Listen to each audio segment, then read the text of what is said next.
Movie के पहले scene में स्पार्टा नाम के एक साम्राज्य में एक बच्चे का जन्म होता हुआ दिखाते हैं। इसका नाम लियोनिडास रखते हैं। छोटी उम्र से ही लियोनिडास को युद्ध की सारी कलाएं सिखाते हुए यह भी सिखाते रहते हैं कि स्पार्टा साम्राज्य के लिए जरूरत पड़े तो अपनी जान भी देनी चाहिए। जब इसे 7 साल हो जाते हैं तभी से चाहे कितनी भी मुश्किल क्यों न हो, उन सब मुश्किलों का सामना करने के लिए बहुत ही कठिन ट्रेनिंग देना शुरू कर देते हैं। उसके बाद इसे जंगल के अंदर छोड़ देते हैं ताकि इसे दी गई ट्रेनिंग का इस्तेमाल करके ये यहाँ से सर्वाइव होकर बाहर आए। उसी समय इसके सामने एक क्रूर भेड़िया आ जाता है, लेकिन ये उससे सीधे लड़ने नहीं जाता। इसके पीछे 2 चट्टानों के बीच एक छोटा सा रास्ता होता है। ये उसी रास्ते में जाने लगता है। जब वह भेड़िया इसे फॉलो करते हुए इस रास्ते में फंस जाता है तभी यह उसे भौंक कर मार देता है। इसके बाद जब यह शिकार किए हुए उस भेड़िए को लेकर वापस आता है तो सब लोग इसके सामने घुटनों के बल बैठकर इसे अपना राजा स्वीकार कर लेते हैं, क्योंकि जंगल में जिंदा वापस आना ही बहुत बड़ी बात होती है। और उसके ऊपर से यह शिकार करके भी वापस आया है। ये पूरी कहानी डिलियोस नाम का एक आदमी सैनिकों को सुना रहा होता है। फिर एक बार सीन फ्लैशबैक में जाता है तो पर्शिया देश के दूत स्पार्टा साम्राज्य की तरफ आते हुए दिखते हैं। दूत मतलब और कुछ नहीं, एक राजा का मैसेज दूसरे राजा तक पहुंचाने वाले लोग। इसके बाद हमें क्वीन गोर्गो और उसके पति किंग लियोनिडास को दिखाते हैं। हाँ, अभी तक हमने जिस छोटे लड़के लियोनिडास को देखा था वही अब बड़ा हो चुका है। इतना ही नहीं, इसी साम्राज्य में रहने वाला थिरोन नाम का एक आदमी भी हमें परिचित होता है। यहाँ आया हुआ दूत कहता है कि मैं पर्शिया देश से पर्शिया के राजा की तरफ से आया हूँ। जब वह कहता है कि हमारे राजा को इस जगह की जमीन और पानी चाहिए, तभी गोर्गो बीच में ही बोल पड़ती है। इससे यह गुस्सा हो जाता है। वह कहता है कि जब मर्द लोग बात कर रहे होते हैं तो औरतों को क्यों बोलना चाहिए। लियोनाइड्स शांत ही रहता है। इसलिए वह दूत कहता है कि अगर तुमने इसे नहीं माना तो हमारे पर्शिया के राजा के पास बहुत बड़ी आर्मी है जो तुम्हें और तुम्हारे लोगों को पूरी तरह से खत्म कर देगी। यह सुनकर लियोनिडास को गुस्सा आने लगता है। तभी थिरोन आकर उसे रोकने की कोशिश करता है, लेकिन वह सफल नहीं होता। उसके बाद लियोनिडास अपने साम्राज्य के लोगों की तरफ देखकर तलवार निकालता है और दूत की गर्दन पर रखकर कहता है कि तुमने मेरी रानी का अपमान किया है और साथ ही मेरे लोगों को मार देने की धमकी भी दी है। इसके लिए तुम्हें कोई माफी नहीं मिलेगी। इतना कहकर वह उसे पीछे बने कुएं के अंदर धक्का दे देता है। यानी लियोनाइडस ने पर्शिया देश को खुली चुनौती दे दी है। इसके बाद वह पहाड़ पर चढ़कर एपर्स नाम के पुजारियों से मिलने आता है। ये पुजारी स्पार्टा देश के देवताओं की पूजा करते हैं। पहले वह इनसे मदद करने के लिए सोना देकर कहता है कि पर्शिया देश के लोग समुद्र के रास्ते हमारे साम्राज्य में आने के लिए सिर्फ एक ही रास्ता इस्तेमाल कर सकते हैं। उस रास्ते का नाम थर्मोपाइले है। अगर हम उसी रास्ते पर उन्हें रोककर उनसे फाइट करें तो हमारा साम्राज्य सुरक्षित रह सकता है। लेकिन पुजारी कहते हैं कि पहले हमें इस बात के बारे में देवताओं से पूछना पड़ेगा। फिर एक औरत के माध्यम से एक तरह की रस्म की जाती है। तब देवता उसी औरत के जरिए कहते हैं कि पर्शिया साम्राज्य के खिलाफ नहीं जाना चाहिए। अगर गए तो पूरा स्पार्टा साम्राज्य नष्ट हो जाएगा। ये सुनकर लियोनाइड्स को बहुत ज्यादा गुस्सा आता है। लेकिन थोड़ी देर बाद देखा तो पर्शिया के राजा की तस्वीर वाले कुछ गोल्ड कॉइन्स एक आदमी उन पुजारियों को दे रहा होता है और वहीं पर थिरोन भी खड़ा होता है। यानी थिरोन और ये पुजारी पर्शिया के लोगों के साथ मिलकर स्पार्टा साम्राज्य के साथ धोखा कर रहे हैं। लियोनिड्स भी ये सोचते रहते हैं कि युद्ध करना चाहिए या नहीं, क्योंकि एपर्स की बात को अनदेखा नहीं किया जा सकता। वहाँ की काउंसिल ने ऐसे रूल्स बनाए हुए हैं कि चाहे राजा ही क्यों ना हो, वह काउंसिल के रूल्स को तोड़ नहीं सकता। जब वह यह बात गोर्गो को बताता है तो वह भी कहती है कि राजा होने के नाते साम्राज्य के लिए जो सही लगे वही करो। अगले ही दिन वह एक जनरल की तरह 300 सैनिकों को बुलाता है। इन सैनिकों में पहले से देखे हुए डिलियोस और स्टीलियोस के साथ साथ जनरल का बेटा भी होता है, जिसकी उम्र बाकी लोगों जितनी नहीं होती। लेकिन ये 300 सैनिक भी बहुत ही स्ट्रांग होते हैं। तभी वहाँ काउंसिल मेंबर्स आकर कहते हैं कि युद्ध करने के लिए नहीं जाना चाहिए, क्योंकि एफोर्स ने ऐसा कहा है। तब लियोनाइडस कहता है कि हम युद्ध करने नहीं जा रहे, मैं तो बस घूमने जा रहा हूँ और ये 300 सैनिक मेरी सेफ्टी के लिए हैं। इतना कहकर वह वहाँ से निकल पड़ता है। वह अपने बच्चे और पत्नी से भी ज्यादा बात नहीं करता, लेकिन गोर्गो उसे एक लॉकेट देती है। जब ये सब लोग आगे बढ़ रहे होते हैं तो दूर खड़ा एक कुबड़ा आदमी उन्हें देख रहा होता है। जब ये लोग थोड़ा आगे पहुंचते हैं तो स्पार्टा साम्राज्य के पास ही आर्केडियन नाम का एक साम्राज्य होता है और उस साम्राज्य के लोग भी इनकी मदद करने के लिए इनके साथ आ जाते हैं। लेकिन आर्केडियन साम्राज्य के लीडर को लियोनाइडस पर शक होने लगता है कि वह इतने कम लोगों को लेकर क्यों आया है। तब लियोनाइडस आर्केडियन सेना के लोगों से पूछता है कि तुम सब क्या काम करते हो। कोई कहता है मैं किसान हूँ, कोई कहता है मैं सब्जी बेचता हूँ, कोई कहता है मैं लोहे का काम करता हूँ। लेकिन जब वही सवाल वह अपने सैनिकों से पूछता है तो वे कहते हैं कि हम सब सैनिक हैं। यानी कितने लोग हैं ये जरूरी नहीं है, बल्कि किस तरह के लोग हैं यही असली बात है। यही बात वो समझाता है। इसके बाद रात के समय सभी लोग सो रहे होते हैं, लेकिन लियोनाइड्स को नींद नहीं आ रही होती। अगले दिन अगर देखा जाए तो वही कुबड़ वाला आदमी इन लोगों को फॉलो करते हुए आ रहा होता है। तभी उनका ध्यान पास के एक गांव की तरफ जाता है। वहाँ देखते हैं कि आग लगी हुई होती है। जब ये लोग गांव के पास जाकर देखते हैं तो इन्हें एक भी इंसान दिखाई नहीं देता। तभी पीछे से कोई आवाज आती है। जब ये लोग मुड़कर देखते हैं तो एक छोटा सा लड़का होता है। वह लड़का लियोनिडास के पास आकर बेहोश होते होते कहता है कि कुछ राक्षस आए और उन्होंने हमला करना शुरू कर दिया। उसमें सब लोग मारे गए, सिर्फ मैं ही बचा था। ऐसा कहते कहते वह लड़का भी मर जाता है। यह देखकर ये लोग टेंशन में थोड़े आगे जाकर देखते हैं तो सभी बहुत ज्यादा शॉक हो जाते हैं, क्योंकि पर्शिया के लोगों ने इस गांव पर पहले ही हमला करके यहाँ के सभी लोगों को मारकर पेड़ों पर लटका दिया होता है। वही कुबड़ वाला आदमी दूर से ये सब देख रहा होता है। इसके बाद लियोनिडास अपने लोगों को लेकर दो पहाड़ों के बीच वाली जगह पर पहुंचता है। असल में अगर पर्शिया के लोगों को स्पार्टा साम्राज्य तक पहुंचना है तो यही एक रास्ता है। इस जगह का नाम थर्मोपाइले है। जब ये लोग आगे जाकर देखते हैं तो समुद्र में पर्शिया साम्राज्य के बहुत सारे सैनिक पहले ही पहुंच चुके होते हैं, लेकिन उसी रात बहुत तेज बारिश होती है और समुद्र की लहरों में फंसकर पर्शिया के कई सैनिक मर जाते हैं। ये देखकर बाकी लोग खुश हो जाते हैं, लेकिन लियोनाइड्स शांत ही रहता है। इधर स्पार्टा साम्राज्य में देखा जाए तो गॉर्गो काउंसिल मेंबर सिडस नाम के एक आदमी को बुलाती है। वह कहती है कि जितनी जल्दी हो सके स्पार्टा के सैनिकों को लियोनाइड्स के पास भेजना होगा, क्योंकि वे पर्शिया साम्राज्य के सैनिकों से लड़ने के लिए गए हैं। इसकी बात को महत्व देकर सिडस भी ठीक है कहकर मान जाता है। इधर अगर देखा जाए तो कल रात बहुत सारे पर्शियन सैनिक मारे गए थे, लेकिन उससे कोई खास असर नहीं पड़ता, क्योंकि इस सेना में अभी भी हजारों सैनिक मौजूद हैं। इसके बाद स्पार्टन्स से बात करने के लिए पर्शियन सेना की तरफ से एक आदमी आता है। यहाँ देखने पर पता चलता है कि स्पार्टन्स ने एक दीवार बना दी होती है ताकि पर्शियंस यहाँ से अंदर ना आ सके, लेकिन तभी उसे दिखता है कि स्पार्टन्स ने वह दीवार बनाने के लिए पर्शियन सैनिकों की डेड बॉडीज का इस्तेमाल किया है। इसलिए जब वह हमला करने की कोशिश करता है तो स्टीलियोस उसका हाथ ही काट देता है और वार्निंग देता है कि जाकर अपने राजा से कह देना कि यहाँ से तुम्हें अंदर नहीं जाने दिया जाएगा। इधर लियोनिडास अपने कमांडर के साथ बात कर रहा होता है। तभी अब तक उन्हें फॉलो कर रहा वही कुबड़ वाला आदमी वहाँ आकर लियोनिडास से बात करने लगता है। वह कहता है कि इस जगह पर एक और रास्ता भी है और उस रास्ते से पर्शियान्स स्पार्टा साम्राज्य के अंदर घुस सकते हैं। वह यह भी कहता है कि वह भी उनकी सेना में शामिल होकर फाइट करना चाहता है। यह सुनकर लियोनिडास उससे कहता है कि वह अपने हाथ में पकड़ी हुई शील्ड को ऊपर उठाकर दिखाए। वह कोशिश तो करता है, लेकिन उसके शरीर की हालत की वजह से वह उसे उठा नहीं पाता। तब लियोनिडास उससे कहता है कि तुमसे लड़ाई नहीं हो पाएगी, इसलिए हमारी सेना में रहकर छोटे मोटे कामों में मदद करो। यह सुनकर उसे बहुत गुस्सा आता है। उसी समय जमीन हिलने लगती है, क्योंकि हजारों पर्शियन सैनिक उसी तरफ आते दिखाई देते हैं। लियोनिडास भी अपने सैनिकों को तैयार कर देता है। तब पर्शियन सैनिकों का लीडर आगे आकर कहता है कि तुम लोग हार मान लो। उसी वक्त एक भाला आकर उसे चुभ जाता है और इसीलिए ये सारी आर्मी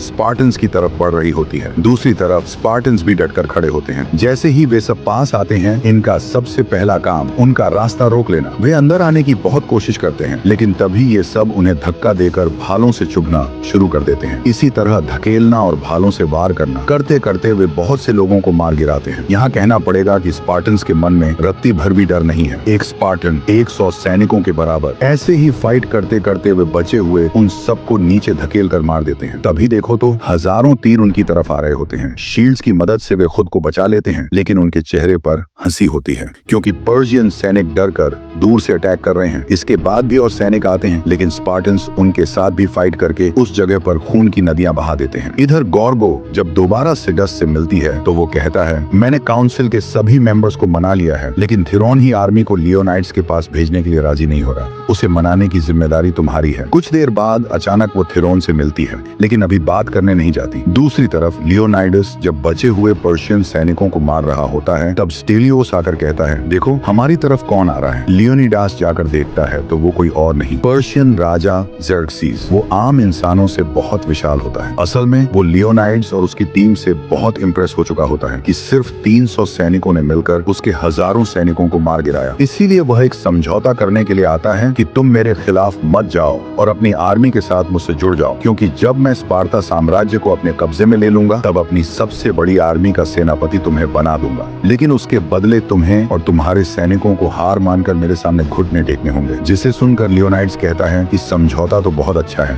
पर स्पार्टन्स कभी हार नहीं मानते और न ही घुटने टेकते हैं। और ऐसा कहकर वो जर्किस के समझौते को रिजेक्ट कर देता है। उसके बाद जब सब काम कर रहे होते हैं तब लियोनाइड्स भी वहां आता है और तब तक इन लोगों ने दीवार खड़ी कर दी होती है। पर जैसे ही रात होती है, पर्शियन राजा जर्किस एक बहुत ही स्ट्रॉन्ग गुट को लड़ने के लिए भेजता है, जहां उन्हें स्पार्टन्स कहीं नजर नहीं आते क्योंकि वे दीवार के पीछे छिपे होते हैं और फिर वे लाशों को उनके ऊपर गिराते हुए फाइट करना शुरू कर देते हैं। लेकिन इस बार इनके खिलाफ फाइट करना स्पार्टन्स के लिए बहुत मुश्किल हो रहा होता है क्योंकि वे बहुत स्ट्रांग होते हैं और साथ ही वे अपने साथ राक्षसों जैसे दिखने वाले इंसानों को भी लेकर आते हैं, जिसमें से एक राक्षस लियोनाइड्स के पीछे पड़कर अटैक करना शुरू कर देता है। तब लियोनाइड्स बहुत मुश्किल से फाइट करते हुए पहले उसकी आंखों में वार करता है और फिर उसका गला काट देता है और उसी समय छिपे हुए आर्केडियंस भी आकर उस गुट पर अटैक करना शुरू कर देते हैं, जिसे देख दूर खड़े जर्किस के मन में डर बैठ जाता है। स्पार्टन्स द्वारा उस गुट को हराने की वजह से उन्हें यह यकीन हो जाता है कि जीत उन्हीं की होगी और ठीक वैसा ही भरोसा लियोनाइडस के मन में भी जाग जाता है। फिर अगले दिन एक और गुट आता है जिसमें एक गैंडा होता है। तब सेनापति का बेटा जैसे ही भाला फेंकता है वह उसे जा चुभता है और वह सीधा उसके पैरों के पास आकर गिरता है। उसके बाद जादू टोना करने वाला एक गुट आकर विस्फोटक फेंक कर अटैक करने की कोशिश करता है, लेकिन स्पार्टन्स उनके सभी विस्फोटकों में आग लगाकर एक बहुत बड़ा धमाका कर देते हैं, जिसे देख जर्किस को और भी गुस्सा आ जाता है और स्पार्टन्स के खिलाफ युद्ध न कर पाने के कारण जो हार कर वापस आ रहे होते हैं वह खुद ही उनकी गर्दनें कटवाना शुरू कर देता है। इसके बाद हाथियों का एक झुंड आता है जिसे भी वे नीचे धकेल कर मार देते हैं। इसी तरह फाइट करते करते सेनापति का बेटा इतनी बहादुरी से लोगों को मार गिराता है कि उसे देख सेनापति को अपने बेटे पर बहुत गर्व होने लगता है। लेकिन उसी वक्त एक आदमी पीछे से आकर उसकी गर्दन काट देता है। ये देख सेनापति बहुत गुस्से में पागलों की तरह जो हाथ लगे उसे काटते हुए बहुत दुखी होता है, जिसके बाद उसे समझा बुझाकर वहां से ले जाया जाता है। दूसरी तरफ वह कुब्धा आदमी जिसे हमने पहले देखा था उसे जर्किस बुलवाता है और कहता है कि मुझे वह दूसरा रास्ता बता दो जो तुम्हें पता है, फिर तुम्हें जो चाहिए मैं वह दूंगा। जिस पर वह कहता है कि मैं बस युद्ध लड़ना चाहता हूँ और जर्किस के मान जाने पर वह खुशी खुशी उसके सामने घुटने टेक देता है। इधर गार्गो थ्रोन को बुलाकर कहती है कि हमारी पूरी आर्मी लियोनाइड्स के पास भेजनी होगी क्योंकि काउंसिल के सभी मेंबर्स मान चुके हैं और बस तुम ही नहीं मान रहे तो राजी हो जाओ। लेकिन उसके मना करने का अंदाज देख उसे समझ आ जाता है कि वह पर्शियन साम्राज्य के साथ मिला हुआ है। इधर लियोनाइडस जब बात कर रहा होता है तभी आर्केडियंस का लीडर आकर कहता है कि पर्शियन साम्राज्य के सैनिक दूसरे रास्ते से अंदर घुसना शुरू कर चुके हैं, यानी